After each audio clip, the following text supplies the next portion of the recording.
healthy green pasta, and the only seasoning you're gonna need is that Uncle Dibbz BB salt free. Easy recipe here, y'all. Boil 2 cups of your favorite pasta. While that's working, we're gonna steam 2 cups of broccoli. Once the broccoli's done steaming, set it to the side. Now we're gonna make our creamy veggie sauce for our pasta. Grab that broccoli, some frozen string beans, some fresh spinach, and that BB salt free for flavor. Add some olive oil and some pasta water. Give it a good mix in a food processor. Blend until smooth and it comes out like this. Grab a pan and melt some butter. Add some minced garlic. Add your cooked pasta.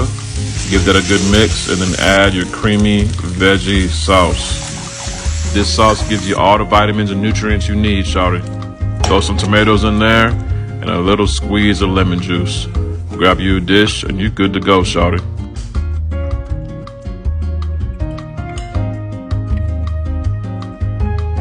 That's good, shawty.